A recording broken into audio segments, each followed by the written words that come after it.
फुंकहम, चिबाई, good morning, सुप्रभात। मैं बहुत दिन के बाद आपसे फेसबुक लाइव कर रहा हूँ। मुझे लगा कि इतना दिन हो चुका है और आप बहुत लोगों ने मेरे तबीयत के बारे फ़ोन किया है। जैसे आप देख सकते हैं कि मेरा तबीयत पहले से बहुत कमज़ोरी है, मेरा वज़न भी बहुत घटा है, वेट लॉस हुआ है। तकलीफ़ तो है, लेकिन मुझे लगता है कि with the blessings of you, आपका प्यार, आपका आशीर्वाद, माँ त्रिपुरा सुंदरी का प्यार, आशीर्वाद, जो मेरे लिए प्रार्थना चर्चेस में हो रहे हैं, दुआ मस्जिद में हो रहे हैं और जो पूजा मंदिरों में हो रहा है। मैं जानता हूँ कि बहुत बुद्धिस्ट मंक्स ने अपने मॉनेस्ट्री में भी मेरे खुशहाली के लिए बहुत लोगों ने प्रार्थना किया है। तो अब मैं सबको थैंक यू बोलना चाहता हूँ। मैं आपको आज सवेरे सवेरे इन द मॉर्निंग 2-3 चीज़ कहना चाहता था। शुरुआत में मैंने देखा है कि एक बहुत खराब एक वातावरण बन रहा है त्रिपुरा में। मुझे लगता है कि मेरे ऊपर हर रोज़ मीडिया वाले, कुछ पॉलिटिशियंस मेरे खिलाफ हर रोज़ कुछ ना कुछ कर रहे हैं। वो चाहते हैं कि ये प्रद्योत माणिक्य, जो बुबागरा आप लोग प्यार से बोलते हैं, उसको कैसे ख़त्म किया जाए, क्योंकि जब तक बुबागरा ख़त्म नहीं होगा, तिप्रासा का जो दिल का आवाज़ है, जो थानसा है, वो तब तक ख़त्म नहीं होगा। और जब तक तिप्रासा का थानसा है, उनको बहुत मुश्किल लग रहा है।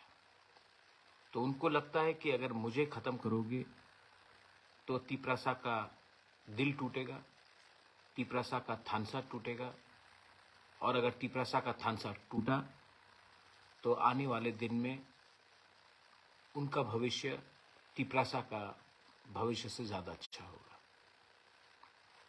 ये कोई सीपीएम, कांग्रेस, बीजेपी, मोथा, आईपीएफटी का फाइट नहीं है।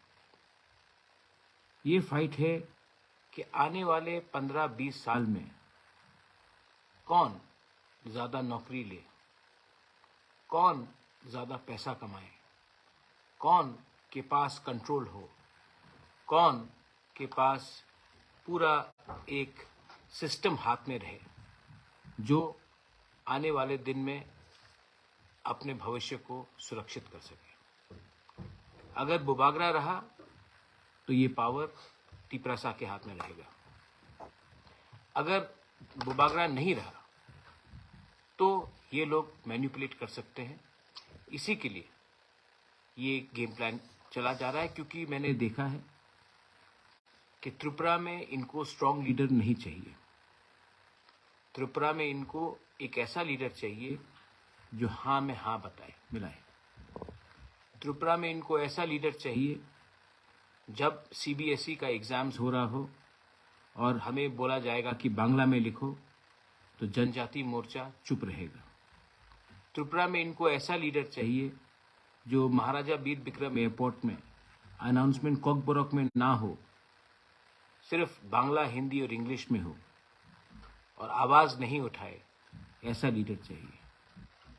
त्रिपुरा में इनको सिर्फ नमूना बनाकर म्यूजियम में एक तिप्रासा को दिखाना है, जो तिप्रासा के बारे में बात नहीं करेगा, लेकिन बोलेगा कि मैं तिप्रासा हूँ।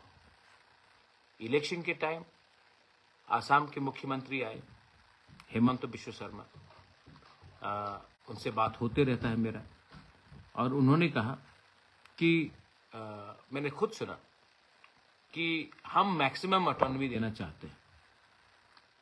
3 महीना हो गया, किसी को मालूम है ये क्या है मैक्सिमम ऑटोनॉमी? इंटरलॉक्यूटर का बात हुआ, मुझे खुद हिंदुस्तान के होम मिनिस्टर अमित शाह ने बोला ये। उसके बाद दिल्ली में बोला, फ़ोन में बोला, आसाम के मुख्यमंत्री हेमंत बिश्व शर्मा, उन्होंने खुद बोला, सिर्फ मुझे नहीं बोला, मेरे पूरे टीम को बोला।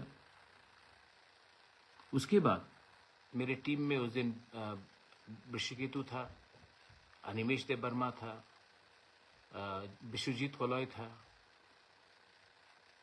सीनियर लीडर्स थे, एमएलएस थे। उसके बाद भी मेवाड़ जमातिया था। इसके बाद भी मैंने नोटिफिकेशन देखा, मुझे बताया गया कि वो लोग आ रहे हैं। तब एक दिन मणिपुर में प्रॉब्लम, कभी कहीं में प्रॉब्लम, नोटिफिकेशन निकलता है, कैंसिल हो जाता है। तो अब मुझे लग रहा है कि ये सब किया जा रहा है क्योंकि ये लोग मेरा नाम खराब करने की कोशिश कर रहे हैं। ये चाहते हैं कि मुझे अपने लोगों से दूर किया जाए, मेरा नाम को खराब करके। सोशल मीडिया में मैंने देखा 300 करोड़ रुपया दिया मुझे बीजेपी के संग इलेक्शन में ये फाइट करने के लिए। मुझे पॉलिटिक्स में मैं पॉलिटिक्स में आया हूं पैसा कमाने के लिए नहीं। मुझे पॉलिटिक्स में आकर पैसा कमाने का मन था भी नहीं, है भी नहीं, होगा भी नहीं। पहले से भगवान ने हमको बहुत दिया, लेकिन मैं पॉलिटिक्स में, राजनीति में आया अपने लोगों को कुछ देने के लिए। अगर खुद ही कुछ मिलना होता तो इलेक्शन के पहले तो बहुत अच्छा ऑफर आया था, मैं ले लेता, पोस्ट ले लेता, एमपी वो सब ले लेता। नहीं लिया मैंने। क्यों? क्योंकि मुझे लगा कि मैं 5 साल एमएलए, एमपी, मंत्री बन के क्या करूंगा। अपने लोगों को कुछ दे दिया तो नाम रहेगा। और ये लोग सोशल मीडिया में लिखते हैं कि 300 करोड़ आया, कोई बोलता है 50 करोड़ आया, कोई बोलता है 100 करोड़ आया। कितना लोग जानते हैं कि मैंने अपना घर बेच के ये इलेक्शन लड़ा? कितने लोग जानते हैं कि गरीब तिपरासा लोग, गरीब से गरीब तिपरासा लोग ने अपने घर से मुझे 500 रुपया, 20 रुपया, 1000 रुपया, 2000 रुपया, 100 रुपया निकाल कर डोनेट किया? कितना लोग जानते हैं कि आज भी मुझे मार्केट में 1 करोड़ 90 लाख रुपए का कर्जा निकालना है, क्योंकि आज भी लोग मुझे फोन कर रहे हैं कि पैसा दो। मैं खुद के बलबूते में मैंने ये सब किया। इतना करने के बाद भी बीमार हूं, ये बात सुनना पड़ता है। थोड़े दिन पहले एक लीडर ने मुझे फोन किया, बोला कि महाराजा तिपरालैंड का आइडियोलॉजी तो बहुत अच्छा है, लेकिन हमें अपना घर में चूल्हा भी जलाना है, हमको बीजेपी जाना पड़ेगा। मैं दिल से बीजेपी नहीं जाना चाहता हूं, लेकिन पैसे के लिए, घर चलाने के लिए जाना पड़ेगा। मैंने कहा आप जाओ, मैं कहा आपत्ति नहीं, मैं समझ सकता हूं, लेकिन बाद में ये मत बोलना कि मेरा बच्चा पियोन का नौकरी कर रहा है और जो मेरा पड़ोसी का बच्चा है जो बंगाली है, वहां में वो ऑफिसर है और मेरा बेटा उसको सलाम करता दिन में 5 बार। आज आप हल्के हो गए, आज आपने कॉम्प्रोमाइज किया, ठीक है, आपका तो जिंदगी गया है, आपका नेक्स्ट जनरेशन को क्या सफर मिलेगा ये कितने लोग समझते हैं। पॉलिटिक्स सच में गंदा है। मुझे लगता भी नहीं था कि पॉलिटिक्स इतना गंदा है, लेकिन है। लेकिन मैं पॉलिटिशियन के साथ पॉलिटिक्स करना चाहता हूं। अपना जो गरीब तिपरासा है गांव में, उनके साथ नहीं करना चाहता। एडीसी में अभी भी पैसा नहीं आता है। लोग मुझे फोन करते हैं, किसी को 5000 चाहिए, किसी का बच्चा को ट्यूमर हो गया, उसको थोड़ा ट्रीटमेंट चाहिए। कोई फोन करके बोलता है कि स्कूल में एडमिशन दिलवा दो। एडीसी के पास पैसा नहीं, मैं अपने पॉकेट से करता हूं। कब तक करूंगा? कब तक करूंगा? क्या एडीसी को वोटिंग से डेमोक्रेटिकली त्रिपुरा की जनता ने नहीं चुना? चुना ना, तो उनके हाथ में पावर आना चाहिए कि नहीं? नहीं आता, क्योंकि अब ये बात तय हो गया है कि जब मैं ऐसा करके जाऊंगा स्टेट गवर्नमेंट और सेंट्रल गवर्नमेंट के पास, तभी मुझे भीख मिलेगा। अगर मैं अधिकार के लिए मांगने जाऊंगा तो वो दरवाजा बंद कर देते हैं। आपका बुभागरा ने जिंदगी में माँ बाप ने बहुत चीज सिखाया। मुझे माँ बाप ने बहुत चीज सिखाया। महारानी विभू देवी ने, महाराजा कैरेट विक्रम किशोर ने बहुत चीज सिखाया, लेकिन भीख मांगना नहीं सिखाया। मैं अपने अधिकार के लिए, अपने लोगों के अधिकार के लिए आंदोलन कर सकता हूं, लेकिन मैं भीख नहीं मांग सकता। और भीख तो मैं उससे नहीं मांगूंगा, क्योंकि ये जगह का असली मालिक तिपरासा है। और जो आज हमें भीख में कुछ दे रहा है, वही थोड़े दिन पहले बांग्लादेश से आया था। दिल्ली के लीडरशिप से मेरा बहुत बात हुआ। राहुल गांधी हो, प्रियंका गांधी हो, अमित भाई शाह हो, सीताराम येचुरी हो, मुझे तो लगता है सब ठीक है, सब समझते भी हैं। लेकिन जो अगरतला में लीडरशिप है, आप क्लियरली देख लीजिए, जनजाति मोर्चा में एक लीडर नहीं है जो कुछ बोल सकता है। जीएमपी में जितेंद्र चौधरी है।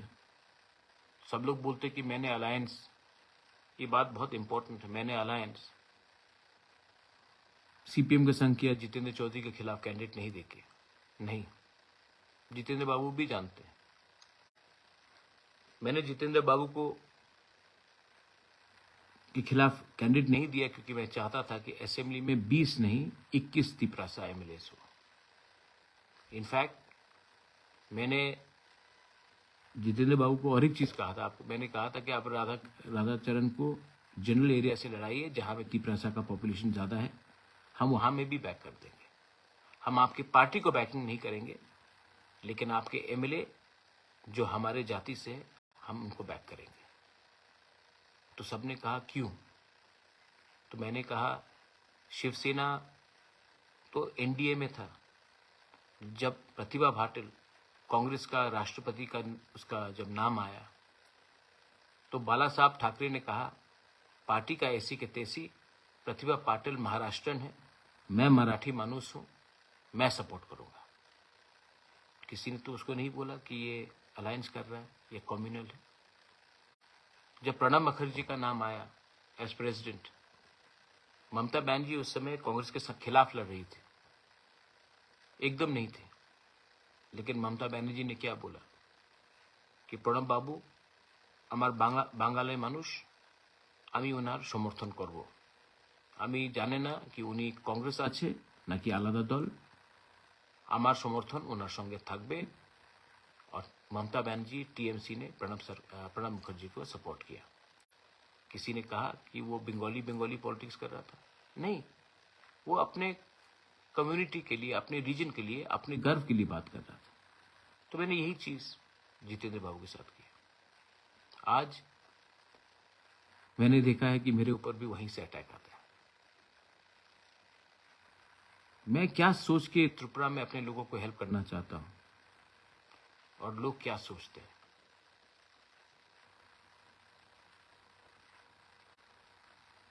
ये कल का बात है।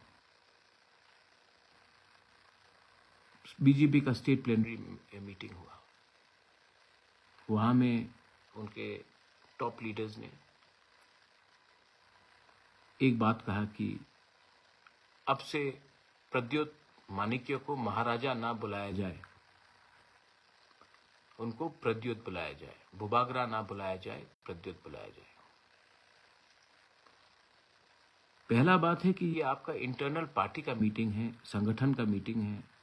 आप संगठन को कैसा ठीक कर सकते हो, क्या करना चाहिए, ये डिस्कस होना चाहिए था।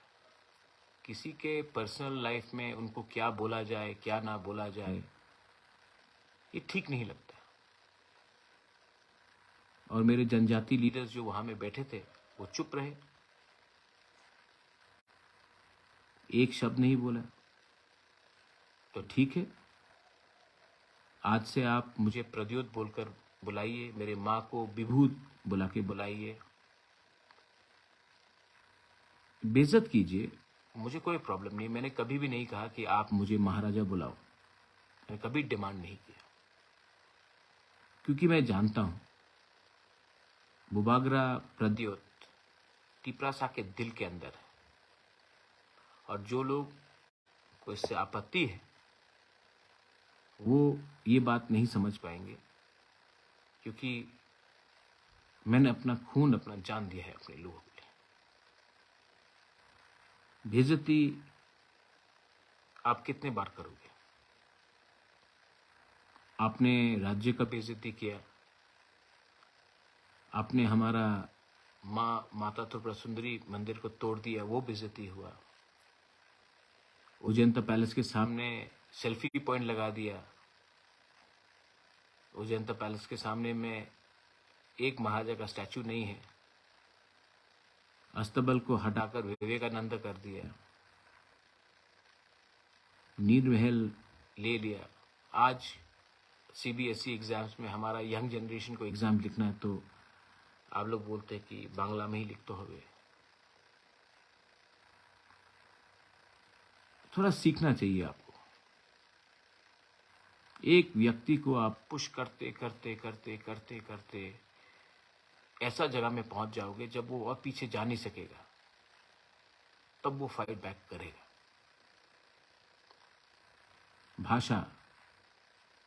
भाषा तो आप सबसे ज्यादा जानते हैं। 50 साल पहले, 52 years ago, जब पाकिस्तान ने ईस्ट पाकिस्तान, जो आज बांग्लादेश है, जब पाकिस्तान ने ईस्ट पाकिस्तान के ऊपर उर्दू भाषा कंपलसरी बना दिया था, इम्पोज करने की कोशिश की थी, तो ईस्ट पाकिस्तान के जो बंगाली भाई ब्रदर सिस्टर्स थे, उन्होंने भाषा आंदोलन शुरू किया, और उसके लिए पाकिस्तान दो टुकड़ा हुआ, एक बांग्लादेश हो गया भाषा के नाम में। आज आपके ऊपर वो अत्याचार हुआ था बांग्लादेश में पाकिस्तान से, आज वही अत्याचार हमारे ऊपर भी थोपा जा रहा है। ये क्या सही बात है? अगर कॉकबोरोक में अनाउंसमेंट हो गया एयरपोर्ट में तो किसी का कुछ नुकसान होता है, रेलवे स्टेशन में तो हो रहा है। तो ये सब बात है, कोई हठात से नहीं उठता। इंटरक्यूलेटर आएगा, बात होगा। मैंने अपना स्टांस क्लियर कर दिया है कि मेरी टीम जाके मिलेगी, मैं नहीं मिलूंगा, क्योंकि ताली दो हाथ से बजता है। और अब मुझे जो एटीट्यूड लग रहा है, मुझे नहीं लगता है कि स्टेट गवर्नमेंट का एटीट्यूड हमारे तरफ ठीक है। अगर ठीक होता तो मैं जो कल मैंने बात सुना है वो सुनाई नहीं दिया पड़ता। गलती हुई है, मुझसे भी हुई है, बीजेपी से भी हुई है, सीपीएम से भी हुई है, कांग्रेस से भी हुई है। मैं सबसे बात करूंगा। और धनपुर में जो बाई इलेक्शन होगा, मेरा मानना है कि मानिक सरकार जी, आप थोड़ा सा चुप बैठिए, क्योंकि आप 5 साल में as a leader of the opposition आपने कुछ नहीं किया, तो थोड़ा चुप बैठिए और हम तैयारी करते हैं कि धनपुर इलेक्शन में कैसे हम लोग जीतेंगे। शांति से बैठकर बात करके 1:1 कॉन्टेस्ट करके कैसे जीतेंगे, क्योंकि मैं समझ चुका हूं, जहां में तिपरा मोथा का चांस नहीं है जीतने का, तिपरा मोथा को कैंडिडेट नहीं देना चाहिए। और आप भी समझ जाइए जैसे बागमा, शांतिर बाजार, छामानू, कृष्णपुर, जहां में आपका कोई चांस नहीं था जीतने का, आप भी वहां में कैंडिडेट अब आगे में मत दीजिए। कॉन्टेस्ट को 1:1 कीजिए। लोकसभा भी सामने है। ऑपोजिशन को एक दूसरे से झगड़ कर कुछ नहीं मिलेगा। ऑपोजिशन को पर्सनल हेट्रेड को छोड़कर लार्जर इंटरेस्ट को देखना पड़ेगा। मैं आप सबसे मिलूंगा। आज मुझे लगा कि मैं आपसे बात करूं, रीच आउट करूं। बहुत लोग बीजेपी में जाने की कोशिश कर रहे हैं क्योंकि उनको रेगा मिलेगा, उनको नौकरी मिलेगा। मैं आपको एक बात बोलना चाहता हूं, जिसको रेगा चाहिए, जिसको नौकरी चाहिए, जिसको टिकट चाहिए, आप लोग जाइए। मैं आपसे नाराज नहीं हूं। जाइए, रेगा लीजिए, नौकरी लीजिए, खुश रहिए अपने परिवार में। लेकिन आपके दिल के अंदर ना आप कभी खुश नहीं रहेंगे। और जो गवर्नमेंट अपने ही लोगों को बोलता है कि तुम अगर हमारे साथ नहीं आओगे तो तुमको रेगा नहीं मिलेगा, तुमको नौकरी नहीं मिलेगा, वो गवर्नमेंट नहीं है, वो दलाल है। पार्टी के नाम में नौकरी किसी को दिलवाना वो दलाली है। मोदी जी, आप तो 140 करोड़ हिंदुस्तानियों के प्राइम मिनिस्टर हैं। तो फिर स्टेट गवर्नमेंट को बताइए कि जिन्होंने वोट नहीं किया, क्योंकि बीजेपी को सिर्फ 39% वोट मिला है, 61% ऑफ त्रिपुरा ने बीजेपी को वोट नहीं किया, तो क्या आप वो 61% को काट के अलग करके त्रिपुरा चलाना चाहते हैं? ये असंभव है, ये असंभव है। फिर से गौर कीजिए और अपने महारथियों को जो अगरतला में बैठकर कारोबार और अपना एडमिनिस्ट्रेशन चला रहे हैं, उनको बोलिए कि दुश्मनी छोटे से छोटे लोग से भी भारी पड़ता है। हम यहां में किसी से झगड़ने नहीं आए हैं।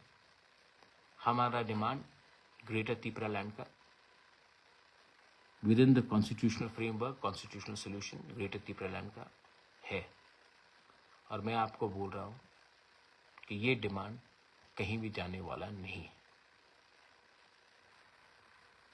मैं बहुत कमजोर हूं।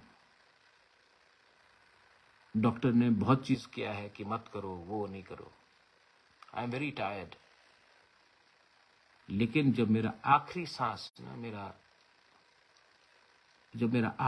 निकलेगा ना, तो वो आखिरी सांस भी हमारा त्रिपुरा का फाइनल सोल्यूशन के लिए होगा फॉर ग्रेटर त्रिपुरा लैंड। और जो लोग बोलते हैं कि I love you Bubagra, Bubagra I love you, Bubagra I club थम, मैं आपसे एक बात बोलना चाहता हूं।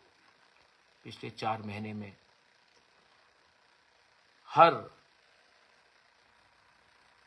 मीडिया जो अगरतला में बैठा है, स्पेशली बंगाली स्पीकिंग मीडिया, ने मेरे खिलाफ क्या क्या नहीं लिखा। आप लोग ने कुछ नहीं किया। सिर्फ ये मेरा ड्यूटी है कि मैं आपका सुरक्षा करूं। मैं अस्पताल के पलंग में बीमार, कष्ट में, मेरे खिलाफ रोज लिखा जा रहा है। आप लोग एक बार भी, आपको ठीक नहीं लगा कि बुबागरा को कितना खराब लग रहा होगा, हम प्रोटेस्ट करना चाहिए। इसमें हमारा कमजोरी है। आप चाहते हैं कि मैं फोन करूं और आपको बोलो प्रोटेस्ट करो, तभी आप प्रोटेस्ट करोगे। अगर आपको लगता है कि मैं आपका हूं, मेरा परिवार आप एक हैं, तो कभी कभी आपके पास ये पूरा अधिकार होता है कि मुझे भी, मेरे खराब समय भी, and I've really fought for you, you know. I've fought a lot for you. I've given up everything. Sometimes it is nice if you can also show the same amount of love that I have given you, reciprocated to me. छोड़ दीजिए।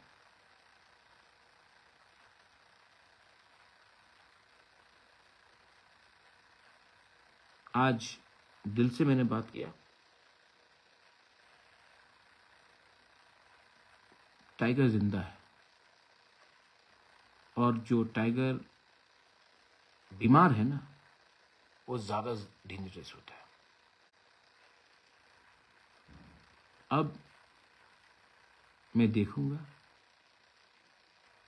हमारे पास धनपुर का chance है और लोकसभा का chance है, और लोकसभा में तो एक ऐसा आदमी को भेजना है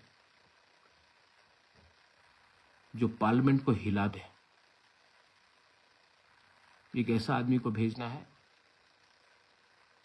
जो पूरा लोकसभा देखी कि ये आदमी कहां से आया है कि इतना जानता है, क्योंकि मैं तो इस बार अब सब चीज दांवपेच में लगा दूंगा। हमारे लोगों को किसी ने नहीं सुना। टाइम तो आया है। आप लोग जो भी करो, बीजेपी, सीपीएम, कांग्रेस, जो भी करो, हमको कोई आपत्ति नहीं, लेकिन तिपरासा लोग, टाइम तो आया है कि सही बात उठाना पड़ेगा। टाइम तो आया है कि आज भी बॉर्डर के उस पार से कितने लोग आ रहे हैं त्रिपुरा में और 2-2 दिन के अंदर उनको राशन कार्ड मिला जा रहा है। टाइम तो आ गया है बोलने के लिए कि आपके पास पुलिस फोर्स है, लेकिन ड्रग्स तभी भी अंदर आते रहता है त्रिपुरा में। टाइम तो आ गया है कि इलेक्शन जीतने के लिए तिपरासा एरियाज में, एसटी सीट्स में किन लोगों को सेटल किया जा रहा है। ये सब बात आप लोग जानते हैं और अब मैं चुप नहीं बैठूंगा, लेकिन इस आंदोलन में आपको मेरा साथ देना पड़ेगा। I love all of you all. You've been so nice to me. I love all of you all. Mwah. To all my mothers and sisters, to all my warriors, to everyone. And I even love those who don't like me, जो मेरे Facebook में आके बोलता है interlocutor कहाँ गया, interlocutor कहाँ गया, इंटरलोकेटर कहाँ गया। ये सवाल आप जाके जिस दिन आ गया तो आप क्या करेंगे? आप ट्राइबल का मजाक उड़ाते हैं, आपको लगता है आप मेरा मजाक उड़ा रहे हैं, आप ट्राइबल का मजाक उड़ा रहे हैं, और आपको भी जवाब मिलेगा, क्योंकि आप लोग ने हमारे खराब समय में, हमारे दर्द में मलहम नहीं लगाया, आपने नून मसला है। जख्म तो है, लेकिन उस जख्म का जवाब हम फेसबुक में नहीं देंगे। उस चोट जो आपने हमें बेइज्जत किया है, वो हम ट्विटर में नहीं देंगे। उसका जवाब आपको आपके घर के सामने मिलेगा। तब आपको मालूम पड़ेगा कि एक तिपरासा को बेइज्जत करके उसी के जगह में, उसी के हाँ में, उसी के राज्य में आपको क्या मिला। बेलाई बेलाई नो हम बाय। God bless you and we will win. हम लोग जीतेंगे, हम जीतेंगे। और अगर मेरे साथ कोई भी नहीं रहा तो अकेला मैं फाइट करके जीतूंगा। नहीं जीता तो मर जाऊंगा, लेकिन मेरा लास्ट सांस भी अपना परिवार, अपना राज्य, अपना देश के हित में होगा। तिप्रा मोथा आयुक लॉकथोंग, तिप्रासा दोफा आयुक लॉकथोंग, तिप्रासा आयुक लॉकथोंग, ग्रेटर तिप्रालैंड आयुक लॉकथोंग, कॉन्स्टिट्यूशनल सॉल्यूशन आयुक लॉकथोंग।